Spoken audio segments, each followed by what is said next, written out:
ठीक है बच्चों, तो ये था। अच्छा, इसके अलावा और किस तरीके से देखा गया? इसके अलावा देखा गया कि जितने भी के उपापचयी क्रियाओं को, भाई क्योंकि निष्क्रिय अवशोषण उपापचयी क्रियाओं के बीच में संबंध को नहीं बताता।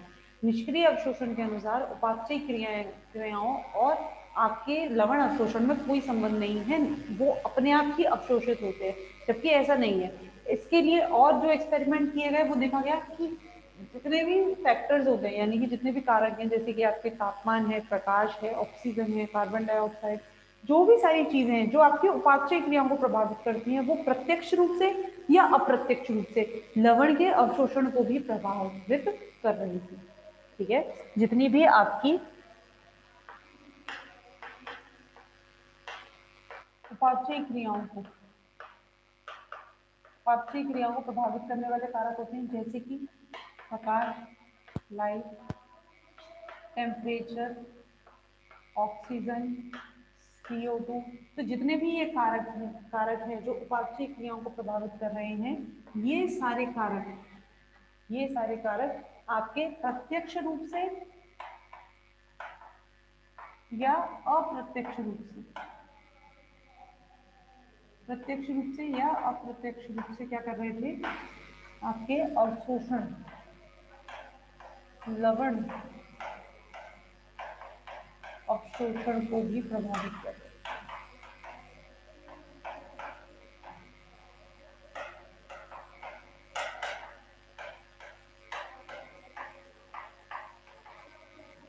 ठीक है, प्रत्यक्ष रूप से या अप्रत्यक्ष रूप से लवण अवशोषण को भी क्या करते हैं? ये प्रभावित करते हैं। क्लियर है बच्चों?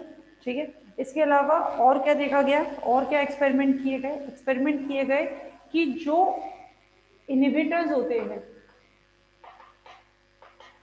इनहिबिटर्स, कौन से इनहिबिटर्स? अवरोधक, जैसे कि आपका साइनाइड अवरोधक है। ठीक है, रेस्पिरेशन का अवरोधक है साइनाइड। कार्बन मोनोऑक्साइड रेस्पिरेशन का अवरोधक है। तो ये जितने भी अवरोधक हैं जो अवरोध करते हैं, ये देखा गया है कि ये उपापचयी क्रियाओं को अवरोध कर रहे हैं। तो उपापचयी क्रियाओं के अवरोध होने के बाद इनसे आपके जो अवशोषण है, लवण का अवशोषण है, वो भी क्या होता है? अवरोध होता है।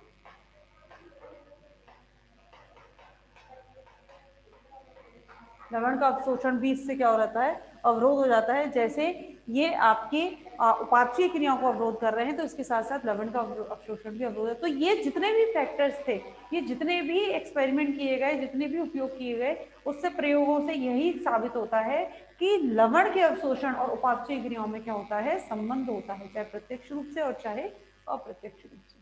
ठीक है, तो ये तो सब थे जो आपके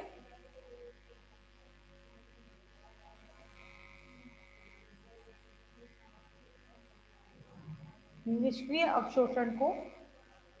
अब बात करते हैं सक्रिय अवशोषण।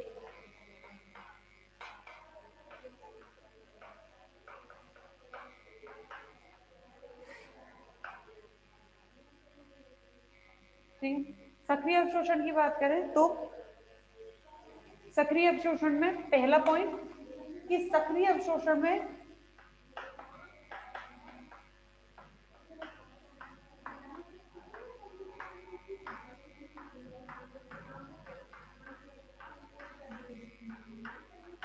ऊर्जा की आवश्यकता होती है।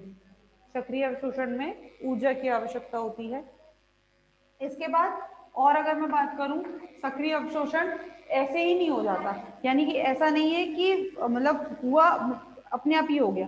ठीक है ना, स्वप्रेरित, सॉरी इसको बोलते हैं स्वप्रेरित।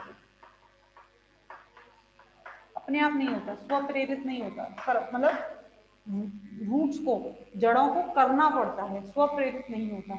ठीक है, कभी भी सांद्रता के अनुसार नहीं होता, सांद्रता के विपरीत होता है।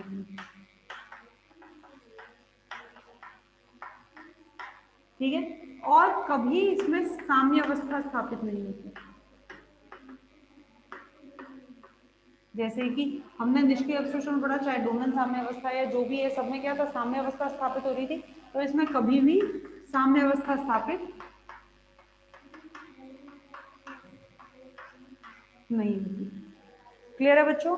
तो सक्रिय अवशोषण के कुछ बिंदु होते हैं कि सक्रिय अवशोषण में सबसे पहली बात है ऊर्जा की आवश्यकता होती है। यह स्वप्रेरित नहीं होता, अपने आप नहीं होता, जड़ों को इसे करना पड़ता है। सांद्रता के विपरीत होता है और कभी भी इसमें साम्य अवस्था स्थापित नहीं होती। जैसे निष्क्रिय अवशोषण में डोनन साम्य अवस्था की हमने बात करी थी, तो इसलिए मैंने आपसे कह दिया था कि डोनन साम्य अवस्था इसमें एक्सेप्टेबल ये माना नहीं गया है, तो इसमें कभी भी साम्य अवस्था स्थापित नहीं होती। क्लियर?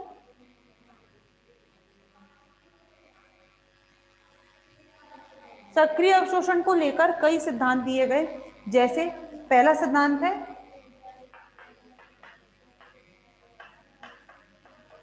जलरागी छिद्रों द्वारा, जलरागी छिद्र हाइड्रोफिलिक पोर्स।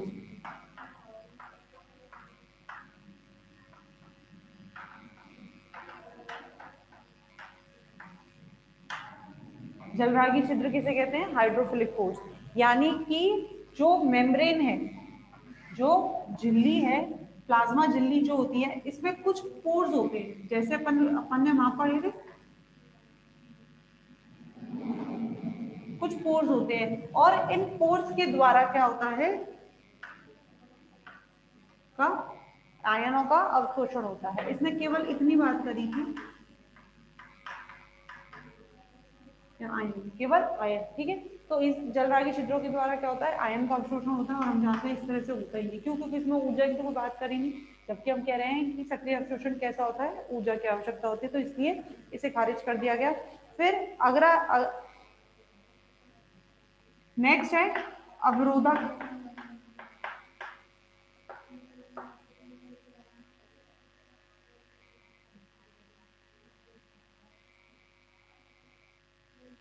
अवरोधक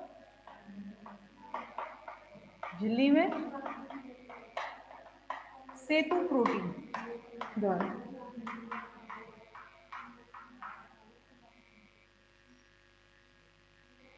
अवरोधक झिल्ली में सेतु प्रोटीन द्वारा। हम जानते हैं, आप लोगों ने सबने पढ़ी है प्लाज्मा मेम्ब्रेन, प्लाज्मा झिल्ली, सबने पढ़ी है, फर्स्ट ईयर में भी आप लोगों ने पढ़ी है सेल बायोलॉजी में। तो हम जानते हैं जो ये जो सेल मेम्ब्रेन होती है, इसमें प्रोटीन होते हैं, दो टाइप के होते हैं। एक तो बाहर की तरफ होते हैं एक्सट्रिंसिक प्रोटीन या बाय प्रोटीन जिनको हम कहते हैं, और एक अंदर की तरफ होते हैं।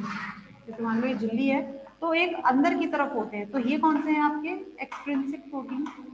बाहर की तरफ होते हैं जिन्हें बाय प्रोटीन भी कहते हैं, और ये इंट्रिंसिक प्रोटीन, भीतरी प्रोटीन। तो इनका कहने का था, ये जो साइंटिस्ट थे जिन्होंने ये दी थी अवरोधक झिल्ली में सेतु प्रोटीन, तो उन्होंने कहा था कि इनके बीच में ब्रिज की तरह, सेतु की तरह प्रोटीन कार्य करते हैं, जो बाहर से लेते हैं, बाहर से आयन को लेते हैं। ठीक है, अंदर इसमें इसको मतलब मतलब एक्सट्रिंसिक प्रोटीन ने बाहर से लिया, इसके पास आया और इसने किसको दे दिया? अंदर सेतु प्रोटीन को दे दिया, मतलब अंदर अंदरूनी प्रोटीन को दे दिया। तो बाह्य प्रोटीन और अंदर प्रोटीन, अंदरूनी प्रोटीन, एक्सट्रिंसिक प्रोटीन और इंट्रिंसिक प्रोटीन, इन दोनों के बीच में ब्रिज की तरह कुछ प्रोटीन काम करते हैं, बीच में काम करते हैं, जो बाहर से लेते हैं और अंदर की तरफ दे देते हैं। ठीक है, इसको कहते हैं क्या? आपके सेतु प्रोटीन। ठीक है, बाहरी छोर पर उपस्थित प्रोटीन आयन के साथ संलग्न हो जाती है और फिर जलरागी छिद्र वाली संगठन प्रोटीन से जुड़ जाती है इससे। ठीक है, तो ये थे क्या? अवरोधक झिल्ली में सेतु प्रोटीन, लेकिन ये भी नहीं माना गया। इसके बाद तीसरा सबसे जो माना गया सबसे ज्यादा, वो था तीसरी वाहक संकल्पना।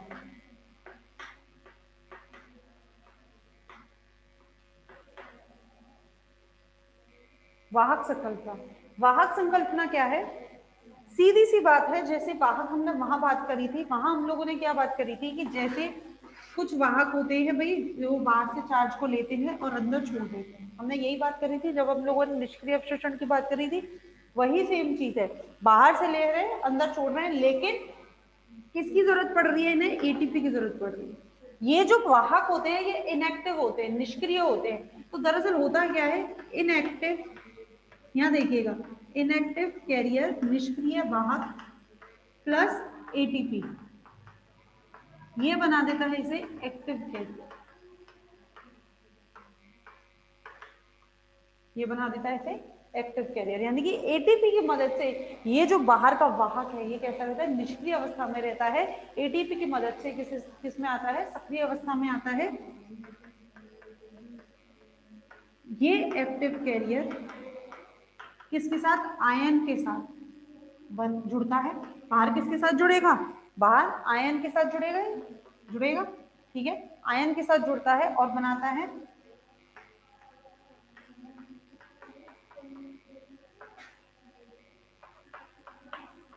Career ion complex. ये जो कैरियर है, ये जो इनएक्टिव कैरियर था, एटीपी की मदद से एक्टिव हो गया, एक्टिव कैरियर आयन के साथ जुड़ता है और बनाता है कैरियर आयन कॉम्प्लेक्स। और ये career ion complex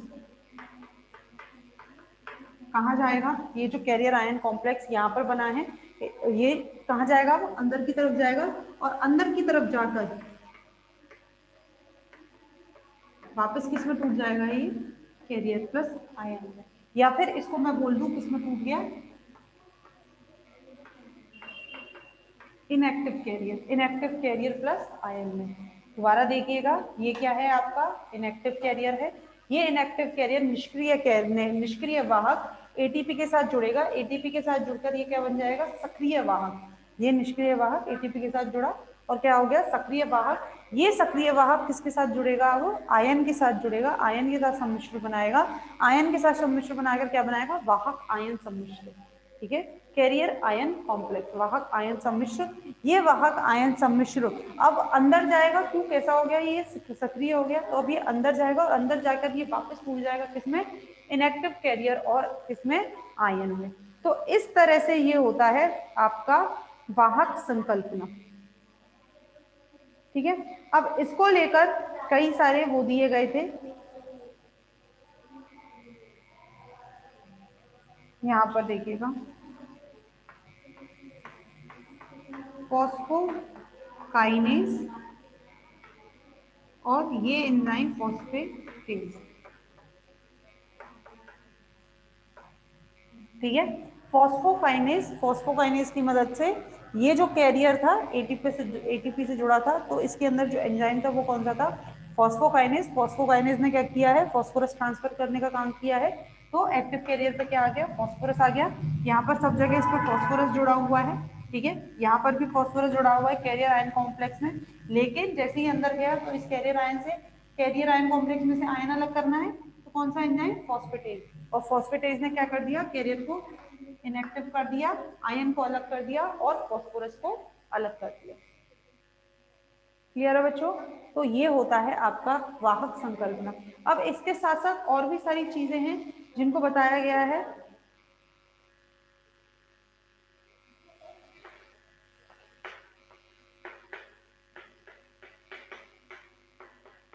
isotopic exchange, ठीक है, संतृप्ति प्रभाव, सैचुरेशन इफेक्ट, और तीसरा है विशिष्टता।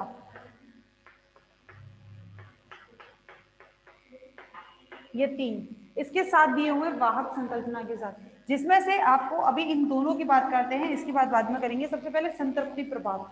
संतृप्ति प्रभाव क्या था, इसमें बताया गया है कि जो वाहक है बच्चों, जो वाहक है, एक लिमिट तक आप वाहक की, मतलब मान लो वाहक की आप कैपेसिटी बढ़ा दे, वाहक जो होता है आपने आयंस बढ़ा दिए, ठीक है, आपने खूब सारे आयंस बढ़ा दिए, लेकिन एक लिमिट तक आयन जो होते हैं वो आपके ली जाएगी, लेकिन बाकी और इसमें नहीं ली जा सकते। क्यों, क्योंकि वाहक की क्या होती है, संतृप्ति होता है, यानी कि सैचुरेशन होता है।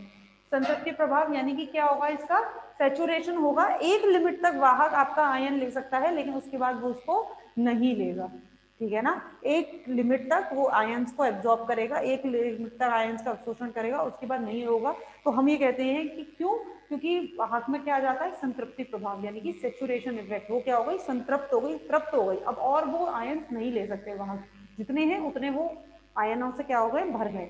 तो ये होता है संतृप्ति प्रभाव, यानी कि एक लिमिट तक आयन बढ़ाने के बाद अगर दोबारा अब उनका एब्जॉर्प्शन, का अवशोषण नहीं हो रहा है। विशिष्टता क्या होती है, विशिष्टता होती है कि जैसे मान लो फॉर एग्जाम्पल वाहक है, तो कोई वाहक है, ये बात शायद हमने निष्क्रिय अवशोषण में भी करी है। मान लो ये कोई वाहक है तो केवल पोटेशियम और सोडियम के लिए है, केवल पॉजिटिव चार्ज के लिए या सोडियम और पोटेशियम के लिए, तो इसी को ही लेकर जाएगा। ये मैंने आपसे पढ़ा था जब हमने पढ़ा था वाहक द्वारा विसरण पढ़ा था, तब मैंने आपको बताया था। तो वही चीज है, यानी कि जिसको लेकर जाएगा उसको ही लेकर जाएगा, बाकियों को नहीं लेकर जाएगा। जैसे मान लो आपका कोई मीडियम है जिसमें आपके पोटेशियम और सोडियम के वाहक ज्यादा है, ठीक है, या फिर मैं ये कहूँ पोटेशियम और रूबिडियम दो अलग अलग है, पोटेशियम को ले जाने वाला वाहक अलग है, रूबिडियम को ले जाने वाला वाहक अलग है, ठीक है। किसी उससे अगर पोटेशियम की सांद्रता बढ़ने पर या पोटेशियम का अवशोषण बढ़ने पर रूबिडियम का अवशोषण में कोई फर्क नहीं पड़ेगा। क्यों? क्योंकि दोनों को ले जाने वाले वाहक क्या हैं, अलग अलग हैं। तो हर वाहक की अपनी क्या होती है, विशिष्टता होती है, जिसको जिसको वो लेके जाएगा उसी को वो लेके जाएगा, ठीक है। कहने का मतलब है जिसका वो जिसके लिए विशिष्ट है वो उसी को लेकर जाता है। क्लियर है बच्चों? तो यानी कि वाहक के दो प्रभाव हमने देखे, एक तो होता है संतृप्ति प्रभाव, तृप्त हो जाता है, यानी कि जितने आयन उसको चाहिए उतने उसमें ले लिया और वो तृप्त हो गया, तो होता है संतृप्ति प्रभाव। और दूसरा होता है विशिष्टता। विशिष्टता यानी कि हर वाहक की अपनी विशिष्टता होती है, हर वाहक अपने अनुसार अपनी जो उसको जरूरत है या जिसको वो लेके जाएगा, जिसके लिए वो विशिष्ट है, बना हुआ है, उसी को वो लेके जाएगा, बाकियों का वो अवशोषण नहीं करता है। क्लियर है बच्चों? समझ आ गई? चलिए, तो बाकी का आपको देखेंगे, दिखाएंगे, बताएंगे कल। ये आपका जो चैप्टर है मोस्ट प्रोबेबली कल खत्म हो जाएगा, ठीक है। फिर आपका लास्ट चैप्टर बचेगा, उसके बाद आपकी यूनिट कंप्लीट हो जाएगी, ठीक। तो जितना अभी तक आपको पढ़ाया है, मैं बार बार एक ही चीज़ हर क्लास के एंड में बोलती हूँ, इसलिए मैं फिर से बोल रही हूँ। बाकी आप करते हैं नहीं करते वो आपकी अपनी मर्जी है, कि जितना आपको पढ़ाया जा रहा है प्लीज़ घर पर डेली से डेली पढ़ा करें। पहली बात तो आप लोग ज्वाइन ही नहीं कर रहे हो, क्लास ही नहीं ले रहे हो, मुश्किल से 2 या 3 बच्चे क्लास ले रहे हैं, ठीक है। तो आप अपना नुकसान कर रहे हो, मेरा तो खैर कुछ नहीं है। हम लोगों को तो ठीक है, हम लोग पढ़ा रहे हैं, आप लोगों को हमारी ड्यूटी है, हम यहाँ खड़े हैं, बाकी का आपको करते रहें।